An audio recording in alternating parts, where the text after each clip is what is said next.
Hello and welcome to Africa This Week with me, Ayo Johnson. This show looks at the affairs of sub-Saharan Africa and the African diaspora, from news to politics to culture and community initiatives.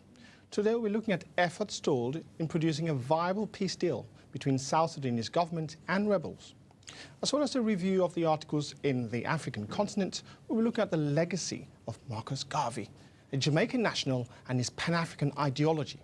But first, on Monday, 1,000 people marched in the capital, Guinea-Bissau, calling for the restitution of Prime Minister, who was sacked on the standoff by the West African country's president. Adama Munu has more on this and the rest of the week's headline news.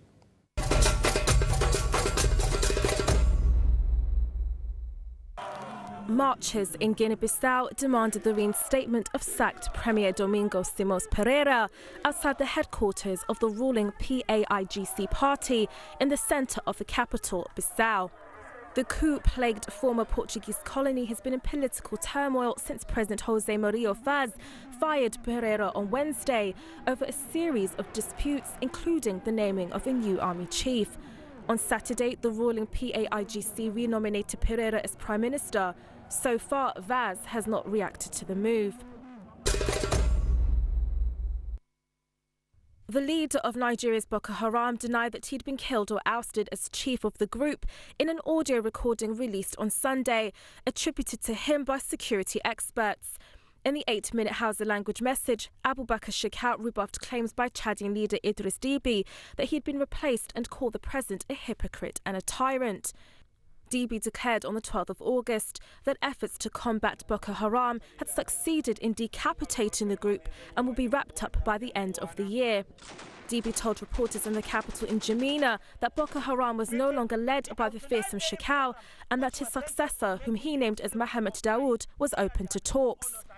The SITE intelligence group verified the authenticity of the message, and an AFP correspondent with extensive experience of reporting Boko Haram said it exactly resembled Shekau's voice in previous recordings. On Wednesday, the South African Justice Minister announced that Oscar Pistorius' release from prison on parole will be delayed. The decision comes after a petition from this group of women activists who claimed it was insensitive to release Oscar Pistorius during Women's Month.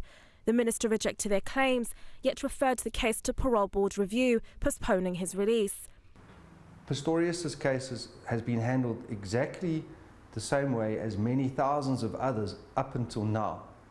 The problem is not Pistorius himself, but the fact that the procedure has been unilaterally changed by a government minister who has no right to interfere in the process. It's unclear how long the review process will take and how long Pistorius will remain behind bars. The Blade Runner faces another legal hurdle in November, when judges will decide whether the former star should have been convicted of murder, not just manslaughter.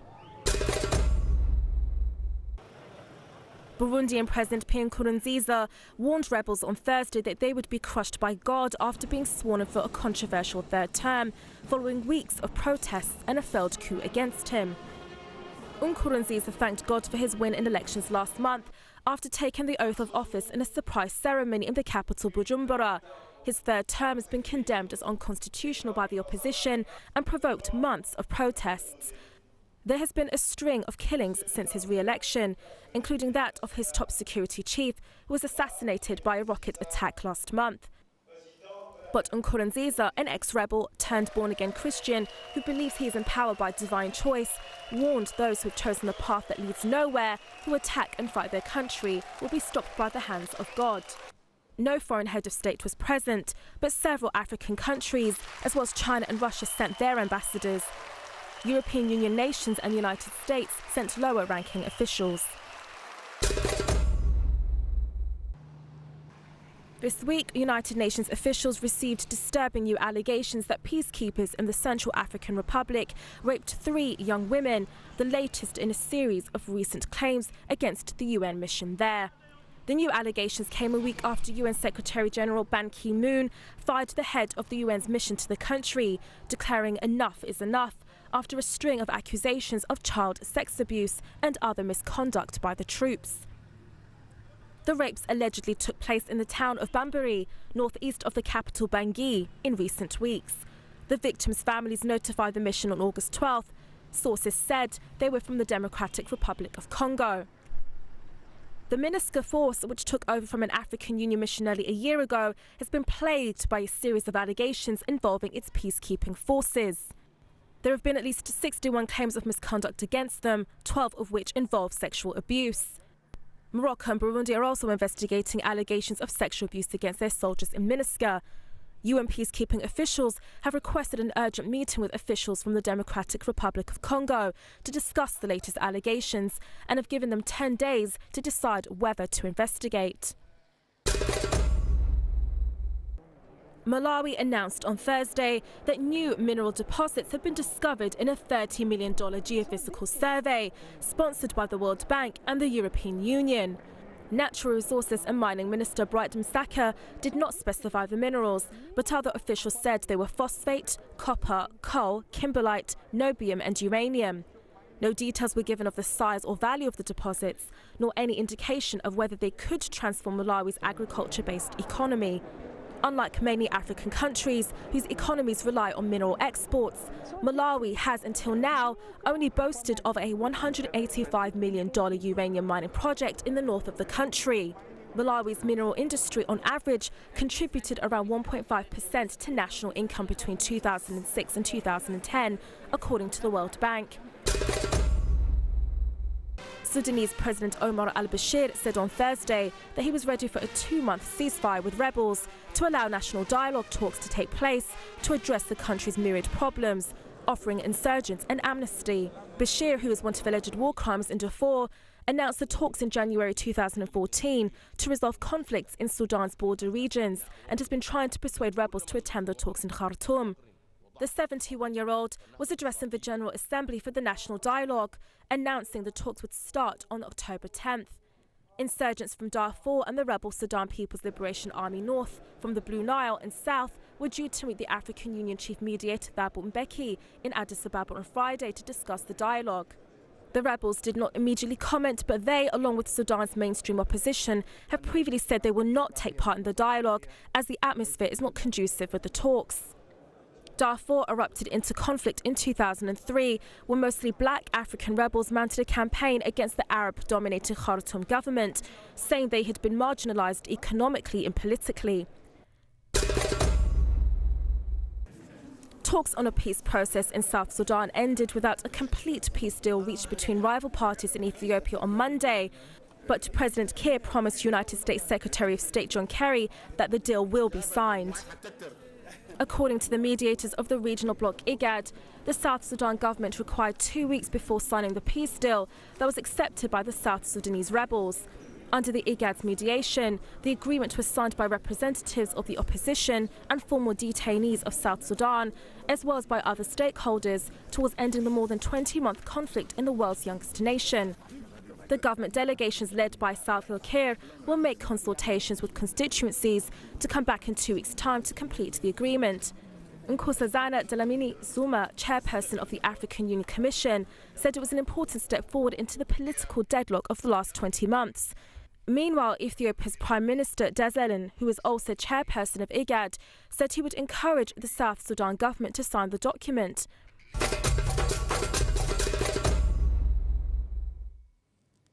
For the discussion on what's next for South Sudan, we have on Skype Brian Adeba, who is the Associate Security Governance Group in Canada.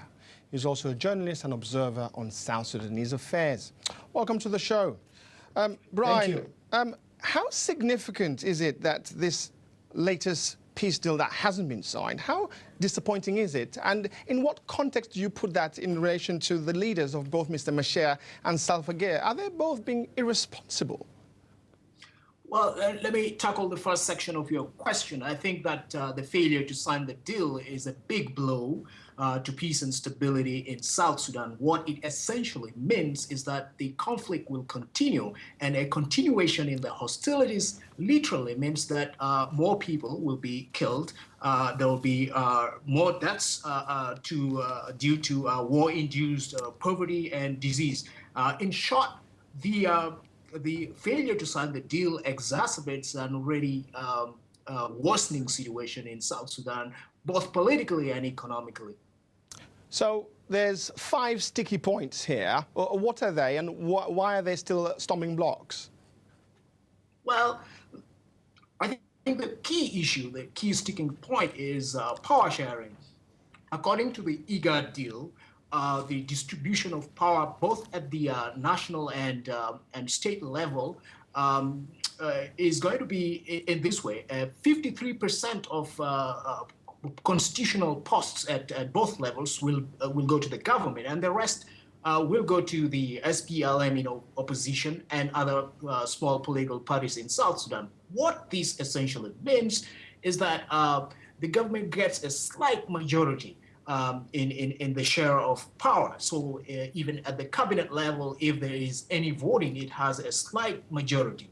And it's not very pleased with this. It wants the powering deal renegotiated to give the government at least something like 72%.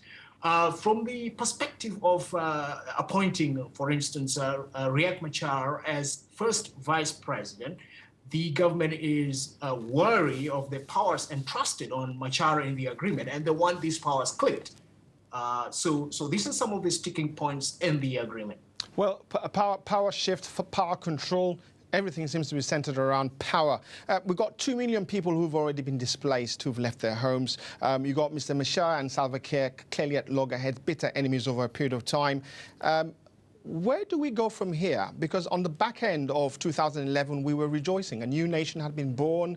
And of course, we backtracked 2013. Both leaders could not share power. How do we progress?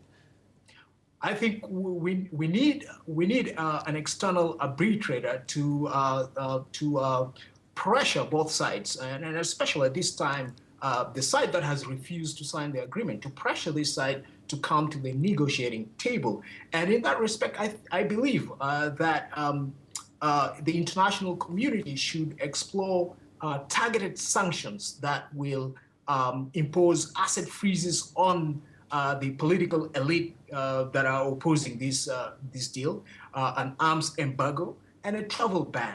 And when we talk of these targeted sanctions, we must also be cognizant of the fact that kleptocracies in the world have this tendency of weaving a vast patronage system that allows them to move assets and finances in the financial global system. And so these targeted sanctions should also look at the cronies and the associates and business partners of these leaders to inhibit, disrupt, and ultimately dismantle their ability to move cash around in the financial global system, and also dismantle their prospect and ability to wage war. But Brian, if most people who are sitting on the sidelines looking at this back in are supposed to be actually physically in there, would say, we've tried all of these before. In fact, the United States, as we know, is already threatening with sanctions. Sorry, how much more would sanctions bite for that to take control and for the leaders to shape up and do what they've been asked to do? Well, in the absence of anything apart from these pressure points that I just elaborated, then we are likely to see impunity. But these targeted sanctions, and this is, I'm saying this, I'm not saying that we should have sweeping economic sanctions. We've seen that these don't work actually, but perhaps we try these targeted sanctions to hit hard at where it matters most for this political elite, and that's their wallets, and that's what we should look at.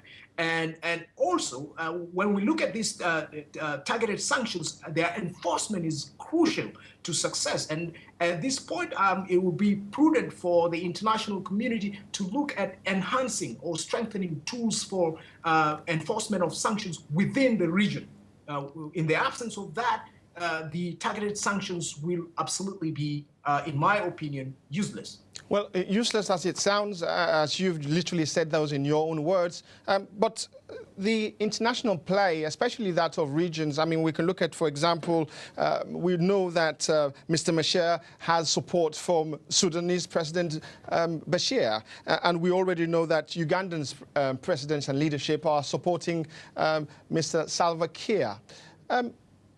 What do the regional players have to do with this call, and to what extent do they actually influence, and how much of that is true today? Well, what you literally see in South Sudan is the presence of something akin to a proxy war going on between Sudan and Uganda. The South Sudanese rebels are in large part supported by Khartoum. The Salva Kiir regime in Juba is supported by Uganda. So why are these countries involved in South Sudan? Well, in the case of Sudan, Sudan accuses South Sudan of harboring and offering support to rebels of the Sudan People's Liberation Army for Sudan, that is the SPLM North, the JAM rebels from Darfur, and the SLM rebels. So to eliminate this prospect, the South Sudanese government must take into consideration the fact that its economy, its stability is very linked to Sudan at the moment, because that's where its oil gets out to the international markets. So in this respect, it is incumbent upon the political elite in Juba to pursue a peaceful deal. When you look at the agreement itself, there's an article in it that stipulates that all foreign forces within South Sudanese territory, non-state actors, and specifically it mentions the presence of the Sudanese rebels in South Sudan, they should move out. So it's very crucial to allay the fears of those in Khartoum and those in Kampala as well. Why is Kampala involved in South Sudan? It's just literally because it is very averse to the idea of existence of a government, a proxy government of Khartoum in Juba that will support the Lord's Resistance Army. And so these are the things to take into consideration when we talk of a comprehensive peace deal that involves the neighboring countries. Well, Brian, a comprehensive peace agreement, those sticky points you've just highlighted, not to mention influence from neighboring countries, which seem to be playing a proxy war. But sort of guide us on this. Oil is central to this because, as we do know, South Sudan has abundance of oil. And of course, we do know that they already have a sharing deal with the north, which is very much Sudan of Bashir, of which the pipelines all run in that direction. So an agreement has got to be made. At what stake, if the United States starts applying sanctions, which affect South Sudan, which eventually will affect North Sudan in terms of Sudan's Bashir, is he going to play and accept that? And at what extent is the other neighboring countries the other countries how are they going to react?